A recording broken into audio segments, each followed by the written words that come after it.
शंकर शंभू के है रउआ? हमर बिटिया के पास काहे आइल बानी? का चाहत रही रउआ? हम का चाहता नहीं, एकरा कौनो अर्थ नहीं के। ई बच्ची के पैदा करे वाली वो महाशक्ति का चाहता नहीं, ओकरा अर्थ समझे के बाद। रउआ का कहतनी? हमरा कुछ समझ में नहीं आवत। रउआ हमरा बेटी से दूर रही। शंकर शंभू जेकरे ऊपर साक्षात महाशक्ति के कृपा है, ओकरा केहू कैसे छू सकला? तो रउआ यहाँ का करे आइल बानी? हमरा आदेश मिलल बा, महाशक्ति के आदेश। देवी, धरती लोक में राउर भक्त सदा राउर भक्ति में लागल ही रहलन। हमार शक्ति तो भक्त लोग के ही भक्ति के शक्ति पुंज बव्याला और आचार्य मार्तंड हमार भक्ति में अपन सर्वस्व न्यौछावर कर देले बाड़े। पर देवी, रउआ आचार्य के वहाँ काहे भेजले बानी? हमारी भक्त हमार बेटी के आज नामकरण करे वाला बव्याला।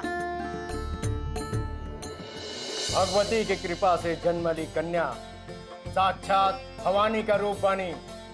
ये अनंत शक्तियों का स्वामिनी हुई है। बल और बुद्धि में एकरा कौनो मुकाबला नहीं खे। महादेवी के आशीर्वाद से एकरा नाम महादेवी के नाम पर रखे के चाहिए, भवानी। आज से एकरा नाम भवानी हुई। रउआ वो बच्ची के नाम भवानी देले बानी देवी? हाँ व्याला, इस साक्षात भवानी ही तो बाड़ी। जन्म के साथ ही हमार पुत्री के नाम सुनिश्चित हो गई रहे। अर्थात भवानी साक्षात नाग शक्ति के प्रतीक बानी? हाँ, धरती पर भवानी की शक्ति पाताल लोक के नाग शक्ति से भी अधिक हुई। ये कन्या पर नाग शक्ति की कृपा सदैव बनल रही। एकर जन्म संसार के कल्याण के लिए भइल बा। तू सौभाग्यशाली बाड़ू। एकरा पालन पोषण के दायित्व तोहरा मिलल बा। जन्म लेते एकर माई मर गई और रउआ कहतनी कि ई सौभाग्यशाली बाड़ी। ये सब ईश्वर के खेल बा। अमंगल में भी मंगल छुपल रहेला। एकर माता अपन भौतिक शरीर जरूर त्याग देले बा, पर आत्मा के रूप में सदैव अपने बेटी के साथ बा।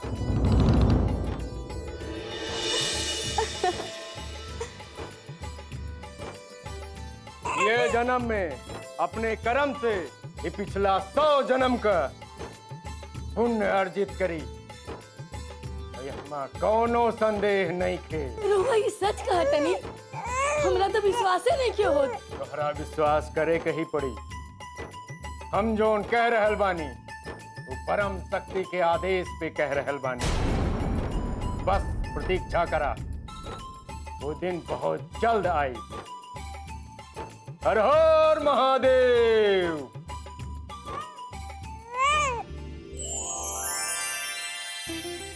महादेवी के आशीर्वाद से एकरा नाम महादेवी के नाम पर रखे के चाहिए, भवानी। बिटिया, तू भवानी बाड़ू, साक्षात भवानी। तू दोनों के बारे में बहुत सुन ले बानी। हमरा विश्वास बा कि तू दोनों ही काम के अवश्य पूरा करबू। काम का बा मालिक?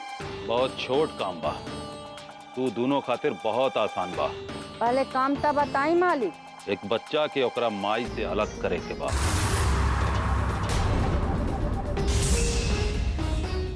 वो माई के है? हमार पत्नी। हम तो समझत रानी हम ही बुरा बानी, रउआ तो हमनी से भी बुरा बानी।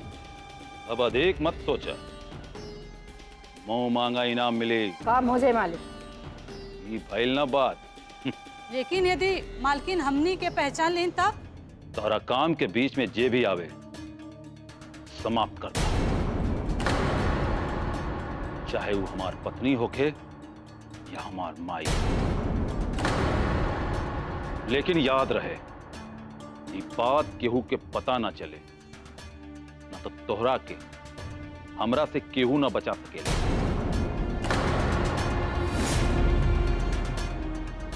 और ये काम आज रात के ही होए के चाहिए। ठीक बा मालिक, काम हो जाए।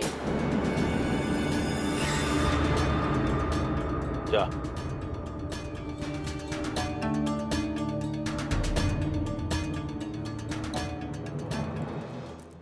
के रहे दोनों?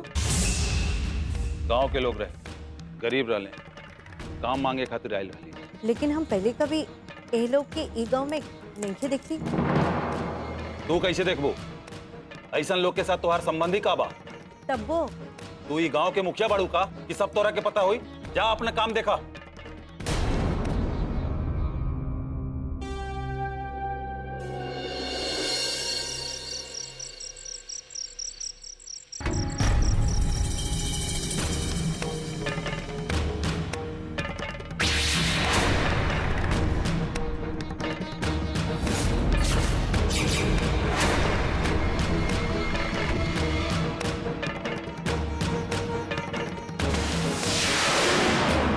पीछे में जे कोई आवे ओकरा के छोड़े के नहीं खे, चाहे मालिक का पत्नी होए चाहे उनकर माई।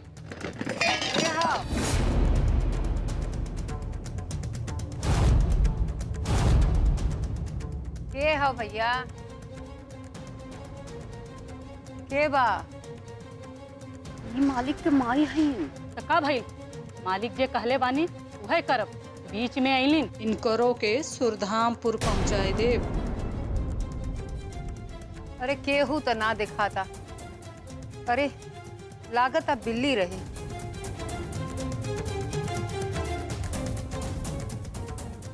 नींद खराब हो गई। केहू तो ना दिखाता।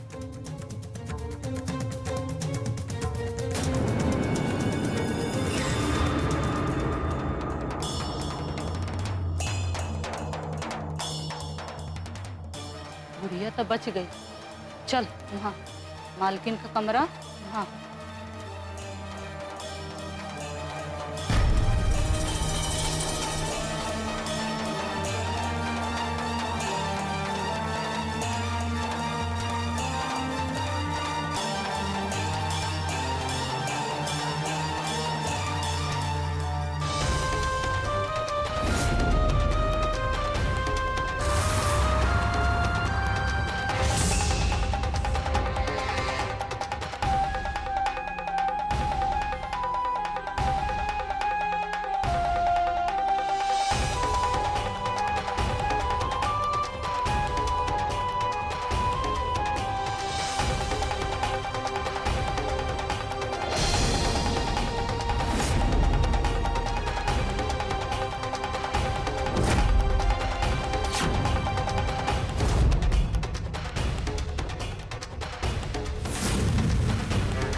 सोजा बिटिया, अरे सोजा, अरे अरे ले ले ले ले, अरे सोजा सोजा, अरे अरे ले ले ले ले ले, सोजा बिटिया रानी सोजा, हाँ अभी बहुत रात बा, अरे सोजा बिटिया, अरे अरे सोजा, अरे ले ले सोजा सोजा।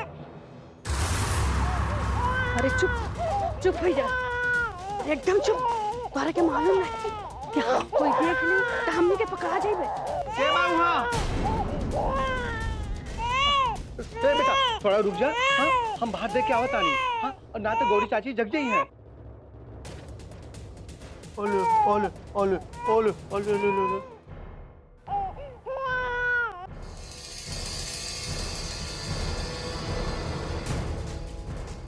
के बा यहाँ? हाँ?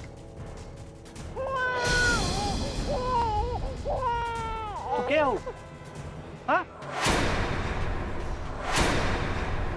ये बच्चा बच्चा क्या कर रही? क्या कर बच्चा ही? तो हाँ बच्चा नहीं क्या बुझाती? बच्चा दाम रखे? याद रहे, ये बात केहू के पता ना चले, ना तो तोहरा के हमरा से केहू ना बचा सकेला।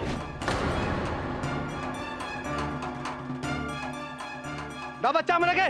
वही जरूर जना तो ठीक ना होई। कि गांव से बच्चा चुरा के ले जात पारू ना? के का बच्चा? नहीं तो हम हल्ला के पूरा गांव की जगह दे। दा बच्चा दा। दा जल्दी। दा।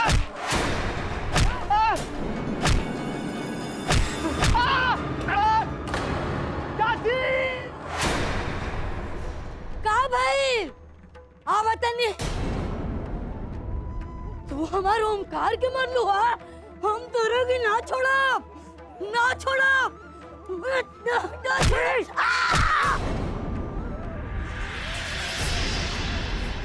बड़ा आयल रहल हमारा के रोके, हो गई ना उपाय कर।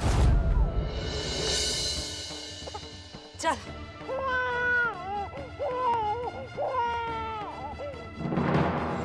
हम सब देखत बानी, तू नहीं देख।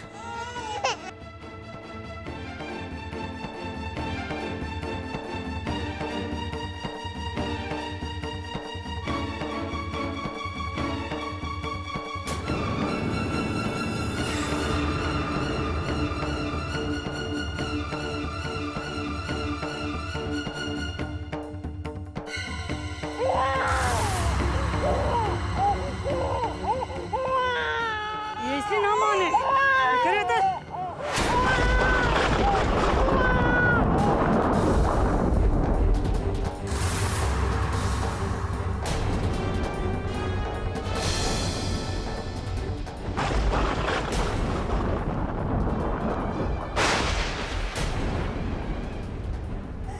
का हो रहल बा नाग माता?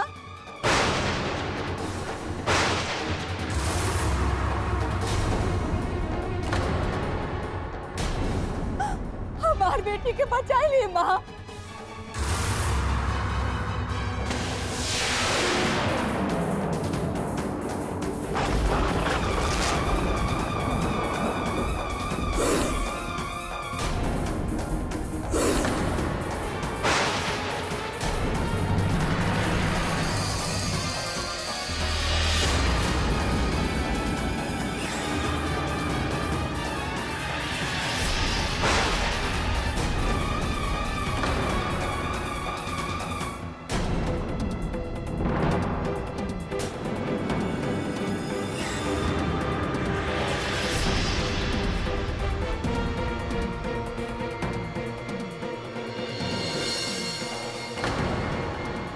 जेकर रक्षा साक्षात हरि विष्णु कर रहल बाड़े, ओकरा के केहू नइखे मार सकत। गरुड़ शक्ति के होते कोई तो हर बच्चा के छू भी नहीं के सकत, लेकिन नाग शक्ति के चुनौती दिहल तोरा पर भारी पड़ी बिशंभर। विधाता के लिखल केहू नहीं के मिटा सकत। नाग देवी सदैव तोहरा साथ बाटी बेटी। तोहार माता भले ही धरती लोक में नहीं खी, पर ऊपर लोग से ही तोहार रक्षा कर रहल बाड़ी। हमार बच्चा, हमारे नंद के क्यों ले गए माँ जी? माँ जी, हमरा अपन बच्चा चाहिए। कहाँ बा हमार लाल? हम अपन बच्चा के छोड़ के एक क्षण भी ना रह पाई माँ जी। हमके हमार बच्चा चाहिए। हमके हमार लाल चाहिए माँ जी।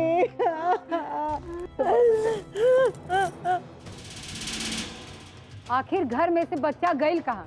इतना लोग के होते हुए ये कैसे हो गई?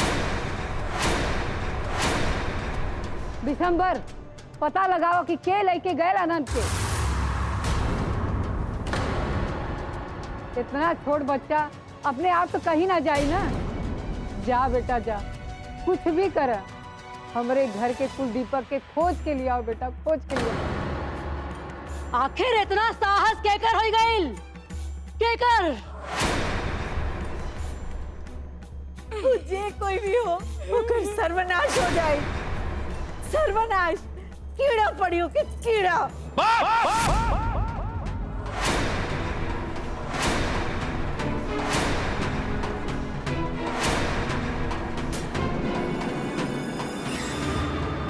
बस बहुत हो गई। बंद कराव ये रोल धोल। मिल जाई और अधिक नौटंकी करे की आवश्यकता नहीं है।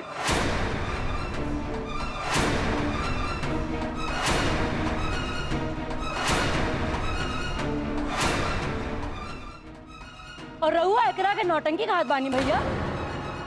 एगो माँ के मन पर अभी का बीत रहल होई रहुआ ना समझ। भाभी तो बस रो रहल बानी। यदि हमार बच्ची के साथ ऐसे भइल रही तो हम होकर जान ले लेती। दुर्गा! रहुआ डटला से हम चुप ना हो जा भैया।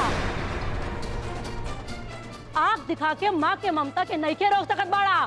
चुप रहा।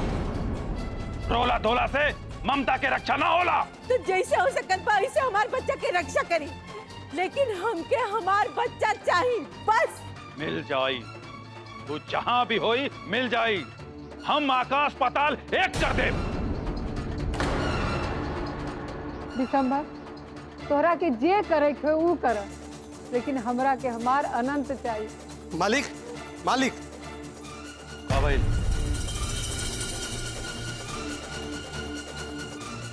अच्छा चला।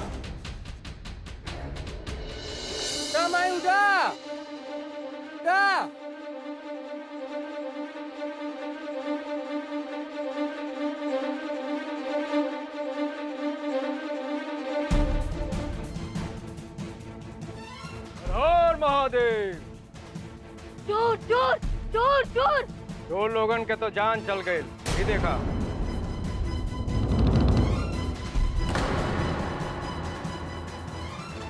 इन लोगन के लाश पड़ल बा।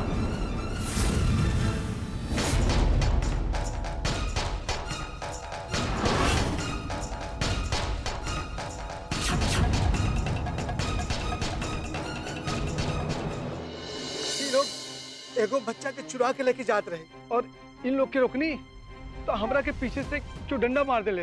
हाँ, हल्ला सुन के हम आई नहीं तो ये लोग हमरो के मार देला। ये सब एक बुरा सपना जैसा लागत है। हमरा सब पता बा।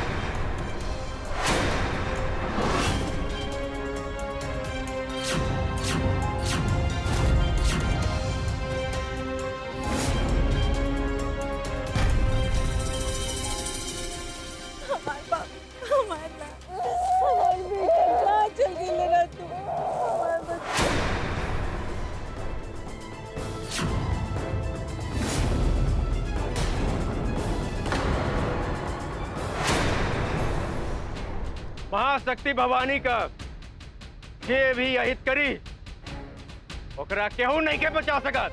साक्षात मृत्युंजय भी ना।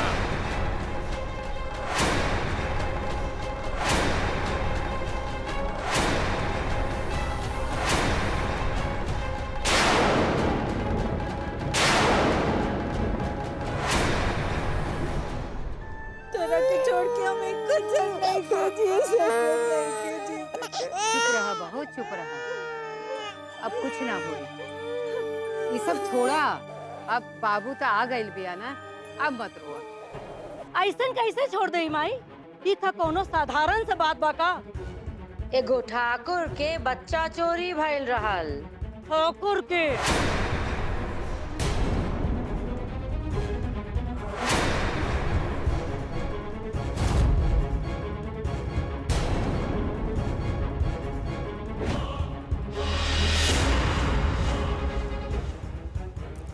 के रही दोनों? गांव के लोग रहे, गरीब रहले, काम मांगे खातिर आए।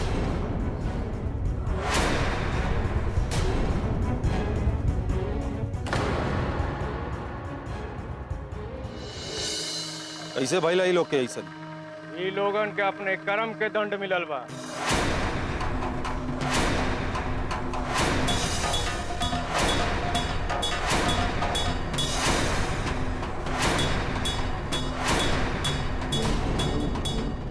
इनकरा कैसे पता चलल कि ई लोग के है? कैसन दंड के देले बा इन लोग के दंड? ये लोग नागदंश के शिकार भइल बा। नागदंश के। ई असंभव बा। यहाँ कोनो नाग नहीं के आ सकत।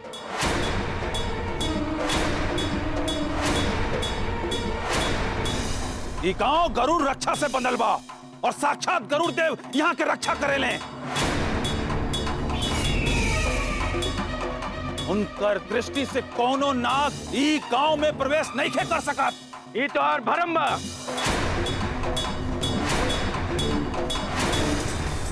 नाग का प्रवेश का ई गांव तो साक्षात नाग देवी का निवास बन गइल बा। बस महात्मा जी बस। सावधान तो ओ नागवंशी के होके के पड़ी जे गरुड़ क्षेत्र में प्रवेश कैले पा। हमारे एक सांप के अपन पैर से रौंद के रख दे,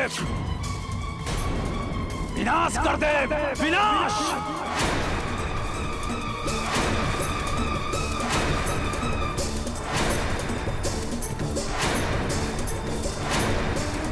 हाँ भैया, नागवंशी के दुस्साहस का दंड अवश्य भोगेगे पड़ी। अब उस सब का विनाश का समय आ गइल बा, हो गइल बा।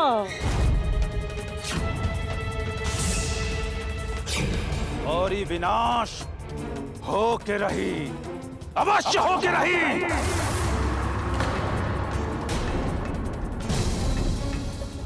दिनों जी मालिक। आसपास के गांव में जितना भी बीन बजावे वाला बा सबके बुला के ले आवा। हमो देखा तानी तू नाग ई गांव से कैसे बच के निकलेला। जा। जी मालिक। विशंबर के अब रोके के होई देवी, वो हमने के विनाश की तैयारी कर रहल बा। विनाश काल में बुद्धि विपरीत हो जाला व्याला। हमार विनाश के आयोजन करे वाला स्वयं नष्ट हो जाला। विशंबर में हमनी के मिटावे के सामर्थ्य नहीं खे व्याला। गरुड़ शक्ति से होकर मति भ्रष्ट हो गई बा। किंतु देवी, हमने के जवन भी करे के बा शीघ्र ही करे के होई। व्याला, धरती लोक में हमनी के भक्त हमनी के रक्षा कर रहल बाड़े। विशंबर हमनी के कुछ नैखन कर सकत। वो भविष्य में घटे वाला घटना से अनजान बाड़न। वो जवन भी चाहत बाड़न, परिणाम ठीक होकर विपरीत होई।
मालिक, मालिक। का भाई? अगल बगल के गांव के सारा सांप भी हमने गांव के तरफ बीन के आवाज सुन के बढ़ल आ रहल बड़े। ना, ये कैसे हो सकता? चला, चल के देखा तानी।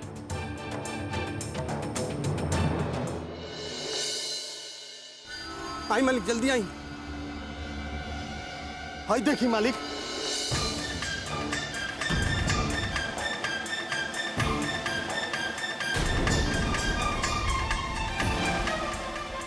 गुरुदेव गरुड़ शक्ति हवन करवैले रहले। गांव का प्रभाव कम हो गई। नाग कहां से आ रहल बाड़न? ई गांव में नाग कहां से आ रहल बाड़न? कहां से? सब नागलोक के कोप के परिणाम बा।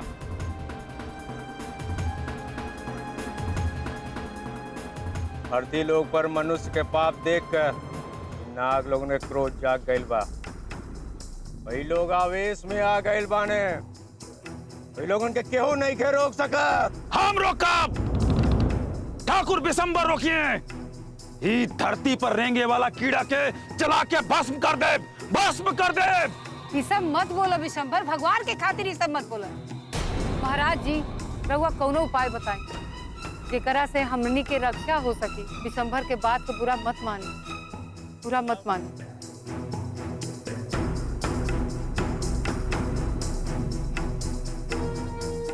गरुड़ हवन करवाई, हवन के राख इस सीमा पर छिड़कवा दी तो नाग देवी शांत हो गई हैं। नाग देवी के शांत होते एक को नाग सीमा में प्रवेश नहीं के कर पाई हैं।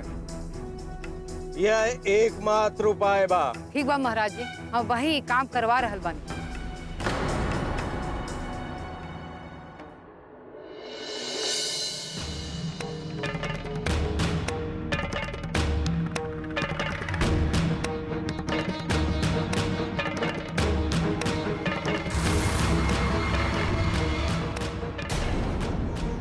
ए, जल्दी करा सन, जमीन पर रेंगे वाला सांप हमनी के गांव में नहीं क्या आ सका।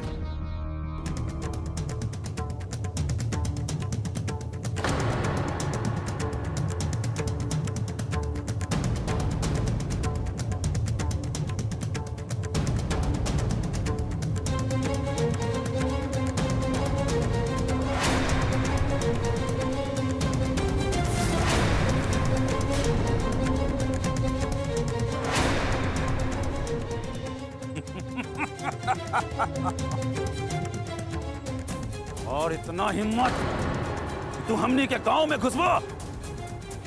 मरसन रउआ ठाकुर वंश के नाश के उपाय कर रहल बानी का भैरवनाथ? रउआ ऐसा कोनो तंत्र क्रिया ना कहनी जिससे हमनी के मनोरथ सिद्ध हो सके। ये कहनी सब व्यर्थ भाई। क्रोध में सत्य के भान ना रहेगा। रघु आज ये घर में हमारा कारण जीवित बनी, हमेशा रक्षा करनी हमरा। झूठ, सरासर झूठ। राउर तंत्र विद्या से कुछ भी भइल रही तो आज पूरा क्षेत्र के नाग हमनी के गांव में ना आते।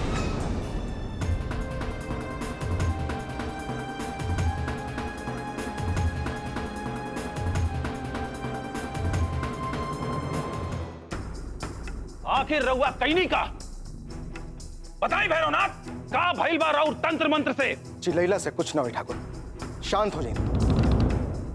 और पहले ही बताई ये भइल का बा?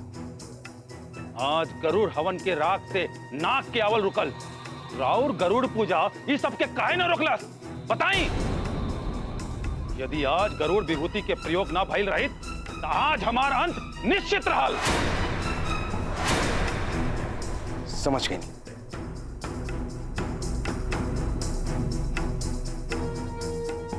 समझ गई नहीं विशंभर, केहू बा जे गरुड़ शक्ति के चुनौती दे रहा बा। कहे से कि नाग शक्ति में इतना प्रभाव नहीं। समस्या गंभीर बा, एकरा के समझे के पड़ी। जे समझे के बाद समझी, जे करे के बाद करी, लेकिन अभी करी यही समय। वो शक्ति के जानल हमरा बस में नहीं है। तो केकरा बस में बा? बंगला मुखी माता के साधना करे वाला के, जे कुंडलिनी के जागृत कर चुकल होके, वे इस सब के जवाब दे सकेला। कहे से कि कुंडलिनी के सातों चक्र जागृत हो जाला के बाद व्यक्ति भूत, वर्तमान और भविष्य सब कुछ देख सकेला। त्रिकालदर्शी हो जाला। त्रिकालदर्शी कहां बाड़े हूं त्रिकालदर्शी? हम ले चल प्रभु के, वो सब कुछ बताइए, शत्रु के नाम तक। तू सांप के बिल के मिट्टी से बच्चा के तिलक कैलू, चांदी के नाग मूर्ति के बामी में चढ़ेलू, नाग सिंदूर से अभिषेक कैलू, पति के बिना बतैले ये सब कुछ कैलू, फिर भी कोई फल के प्राप्ति ना भइल। हाँ गुरुजी, रउआ जी भी कहनी सच बा। हम हर पल डर के साया में जी रहल बानी, पता न कब का हो जाए। अब हमरा पर कृपा करी महाराज जी। जय ईश्वर चाहे उहे होखी। तो हमरा के एगो वरदान दी। कैसन वरदान? मृत्यु के वरदान महाराज जी।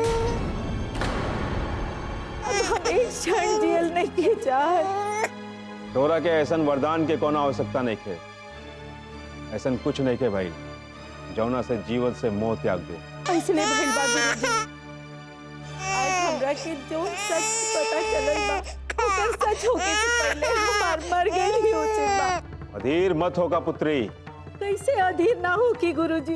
ये जानते हुए कि हमार बच्चा के मृत्यु ओकर पिता के हाथ ही लिखल बा, हम वो दिन देखे खातिर जीवित नहीं के रहल चाहत। हम अब अपन प्राण त्याग दे। पुत्री चारुलता, रुक जा। यदि जीवन में कोई समस्या बा तो ओकर समाधान भी बा।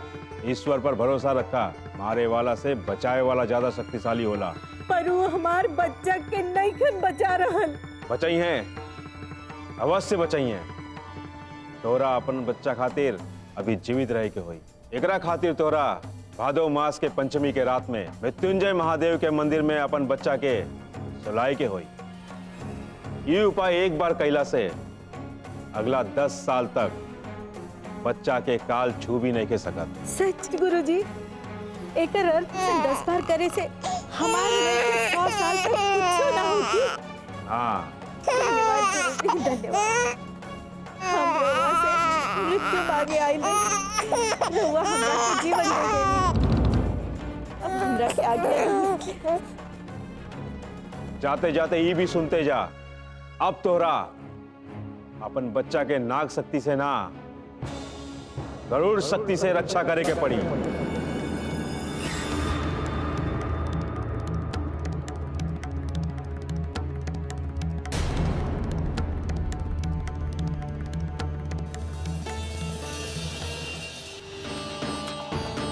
हम जानत बानी, गरुड़ शक्ति से बढ़कर कोनो शक्ति नहीं खे, कोनो शक्ति ना। और नाग शक्ति के अंत गरुड़ शक्ति ही करी और हमरा के अपन लक्ष्य तक पहुंचाई। संभव तो तोहरा के ज्ञात नहीं के विशंभर, नाग शक्ति कोनो सामान्य शक्ति ना, देवा अधिदेव के शक्ति है, जेकर काट सृष्टि में केकरो पास नहीं खे। कोई या शक्ति के पराजित नहीं खे कर सकत। सत्य कहनी देवी, देवाधिदेव के गला के आभूषण के चुनौती देवे के साहस केकरा में हो सकत बा। हाँ व्याला, किंतु ई बात ई अहंकारी विशंभर के समझ नहीं खे आवत ना। शीघ्र ही आ जाए देवी मनसा, और अब हमरा के पूरा विश्वास बा कि धरती लोक में नागवंश सुरक्षित बा। किंतु विशंभर जैसन गरुड़ भक्त के कारण हमने के वंशज के कठिन संघर्ष करे के पड़ रहल बा। हमने के ऐसे मुक्ति का मार्ग ढूंढे के हुई। मुक्ति के तो मार्ग मिल चुकल बा व्याला। कौन मार्ग देवी? भवानी, भवानी के पालन पोषण। हमरा लागता कि हमरा बाबू के घूमे के मन करता। घूमे की जो आदत लाग गइल बा। थोड़ा रुका, अब ये तोहर बाबूजी आई हैं और तोहरा के घुमा के ले आई हैं। थोड़ा धीरज रखा बेटा। अरे बाबूजी अभी आ जाई हैं। का ये भवानी काहे रोत बानी? अब ये तो दूध पिएनी लागता कि घूमे के चाहत तनी तनी घुमा लावा। अभी तो घुमाइले रही चाची। तो सूते के चाहत नहीं तनी सुता दा। ठीक बा, दा सुता दे बानी। आजा आजा आजा आजा, ओले ओले ओले बेटो ओले ओले ओले ओले हो। हे भगवान, बिना माई के बच्ची के पालल कितना कठिन बा, कितना कठिन।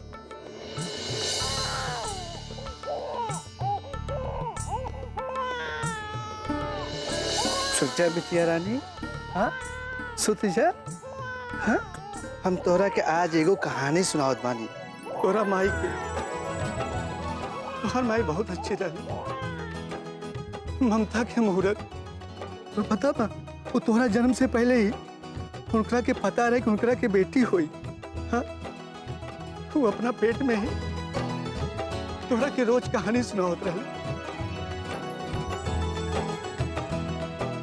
जैसे जैसे महारथी अर्जुन अपन बेटवा अभिमन्यु की कहानी सुनावत रही।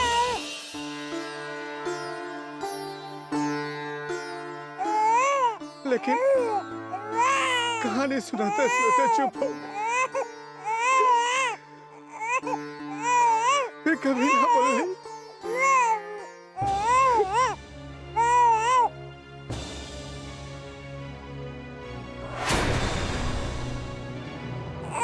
हे भगवान, इतना जल्दी काहे चुप करा दे। हमरा के पता बा। तू अपना महतारी से कहानी सुने खातिर रोवत बाड़ू ना? हाँ हाँ सब ठीक है तारी ना? हाँ चुप हो जा बेटिया, चुप हो जा। ओम पट स्वाहा, ओम गुरुवे नमः, ओम चंचमुंडाय नमः, ओम चंडिकाय नमः, जय महाकाल।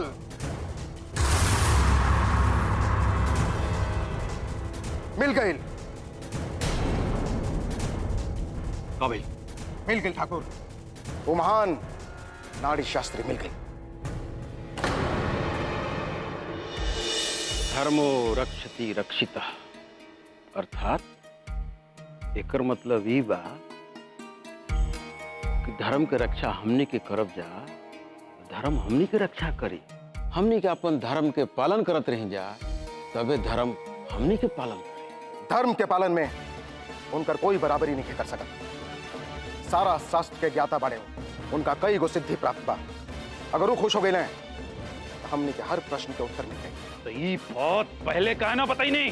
पहले आवश्यकता ना रहे। आवश्यकता रहे। जौन काम खाती हमनी के इतना दिन भटकत रहनी, वो काम बहुत पहले हो जात। हर काम के एगो निश्चित समय होला ठाकुर।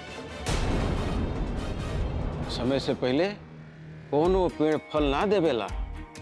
इस संपूर्ण सृष्टि समय के डोर में बंधल बा। यही से जौन काम जब होखे के बा तबे हुई,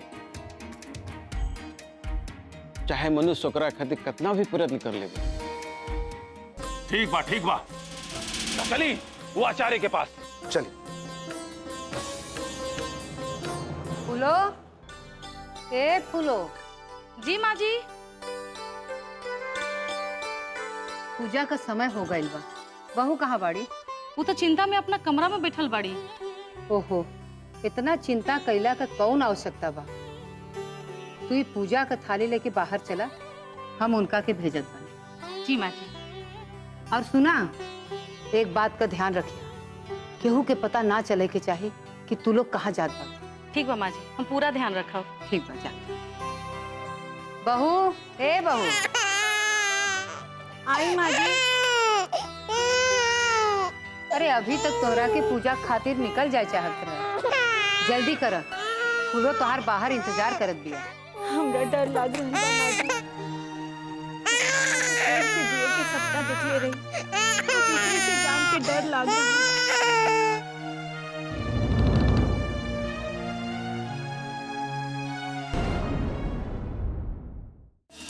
माई, सासू माई। का भइल दुर्गा? काहे इतना उतावल बाड़ू? भाभी कहाँ बाड़ी माई? भाभी वो वही है घरे में, जाके देख ला।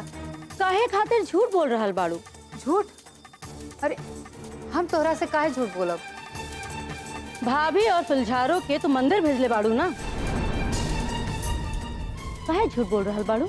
अनंत के खातिर झूठ बोले के पड़ा। यदि विशंभर के पता चल गई तो हमनी के दुर्गति कह दी। बस यही खातिर छुपावत रही। रउआ हमार साला के धोखा दे रहल बानी।